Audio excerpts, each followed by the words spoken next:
सुधांशु शुक्ला सहित 4 एस्ट्रोनॉट 26 जून को शाम के 4:01 पर इंटरनेशनल स्पेस स्टेशन पहुंच गए। करीब 28 घंटे के सफर के बाद वे ISS पहुंचे हैं। अब कुछ देर में स्पेस स्टेशन का हैच खुलेगा और ये सभी एस्ट्रोनॉट ISS के अंदर दाखिल होंगे। 41 साल के बाद कोई भारतीय एस्ट्रोनॉट अंतरिक्ष में गया। सुधांशु शुक्ला का यह ऐतिहासिक सफर, वे अंतरिक्ष में रिसर्च करने वाले पहले भारतीय बने। एक्सियोम 4 मिशन बुधवार 25 जून को भारतीय समय अनुसार दोपहर के 12:01 पर फ्लोरिडा में नासा के कैनेडी स्पेस स्टेशन में लॉन्च कॉम्प्लेक्स 39A से 4 क्रू मेंबर्स को लेकर स्पेसएक्स का फाल्कन 9 रॉकेट अंतरिक्ष के लिए निकल चुका है। सुधांशु ISS पर जाने वाले पहले और स्पेस में जाने वाले दूसरे भारतीय है। इससे 41 साल पहले राकेश शर्मा ने 1984 में सोवियत यूनियन के स्पेसक्राफ्ट से अंतरिक्ष यात्रा की थी। इससे पहले मिशन क्रू ने स्पेसक्राफ्ट से लाइव बातचीत की। इसमें सुधांशु ने कहा, नमस्कार फ्रॉम स्पेस, यहाँ एक बच्चे की तरह सीख रहा हूँ। अंतरिक्ष में चलना और खाना कैसे है। एक्सियम मिशन 4 के तहत 25 जून को दोपहर करीब 12 बजे सभी एस्ट्रोनॉट ISS के लिए रवाना हुए थे। ये मिशन तकनीकी खराबी और मौसमी दिक्कतों के कारण 6 बार टाला गया था। नमस्ते फ्रॉम स्पेस, यानी कि मैं अपने साथी अंतरिक्ष यात्रियों के साथ यहाँ आकर बहुत उत्साहित हूँ। सच कहूँ तो जब मैं कल लॉन्च पैड पर कैप्सूल में बैठा था, 30 दिन के क्वारंटाइन के बाद मैं बस यही चाहता था कि अब चल पड़े। लेकिन जब यात्रा शुरू हुई तो ऐसा लगा कि जैसे आपको सीट में पीछे धकेला जा रहा हो। यह एक अद्भुत राइड थी और फिर अचानक सब कुछ शांत हो गया। आपने बेल्ट खोली और आप वैक्यूम की शांति में तैर रहे थे। मैं हर उस व्यक्ति को धन्यवाद देता हूँ जो इस यात्रा का हिस्सा रहा है। मैं समझता हूँ कि यह कोई व्यक्तिगत उपलब्धि नहीं है, यह आप सभी की सामूहिक उपलब्धि है जो इस यात्रा का हिस्सा रहे हैं। मैं आप सभी को दिल से धन्यवाद देना चाहता हूँ, परिवार और दोस्तों को भी। आपका समर्थन बहुत मायने रखता है। यह सब आप सभी की वजह से संभव हुआ है। हमने आपको जॉय और ग्रेस दिखाए।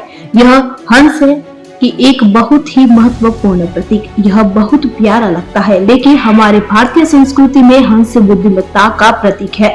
मुझे लगता है कि पेलोड हंगरी और भारत में भी इसका प्रतीकात्मक महत्व है। यह संयोग जैसा लग सकता है, लेकिन ऐसा नहीं है। इसका इससे कहीं ज्यादा अर्थ है।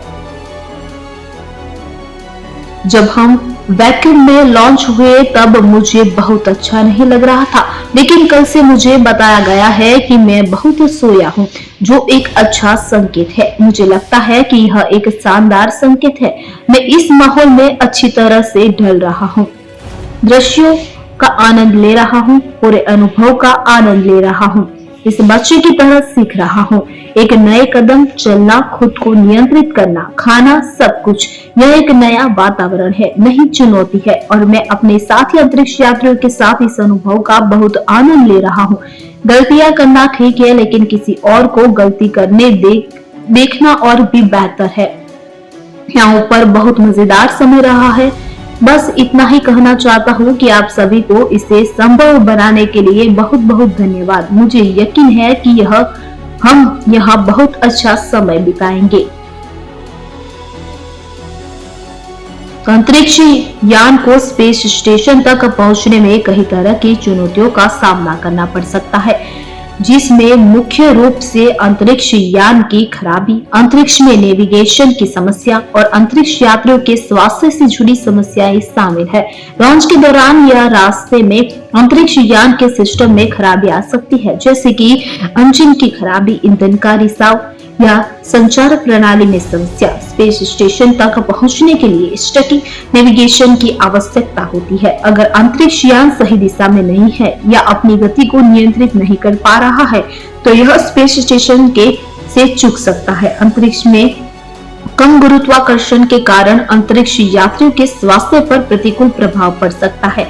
इससे मांसपेशियों और हड्डियों में कमजोरी आ सकती है और चक्कर आना या उल्टी जैसी समस्याएं भी हो सकती है। अंतरिक्ष में उच्च स्तर का विकिरण होता है जो अंतरिक्ष यात्रियों और अंतरिक्ष यान के लिए हानिकारक हो सकता है। अंतरिक्ष में छोटे छोटे मलबे के टुकड़े भी होते हैं जो बहुत तेज गति से घूमते हैं। ये मलबे के टुकड़े अंतरिक्ष यान या स्पेस स्टेशन से टकराकर नुकसान पहुंचा सकते हैं।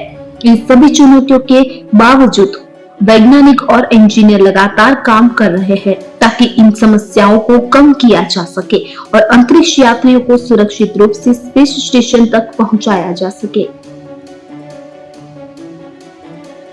शुभांशु शुक्ला सहित 4 लोगों को अंतरिक्ष में लेकर जा रहा स्पेसक्राफ्ट बेहद खास है।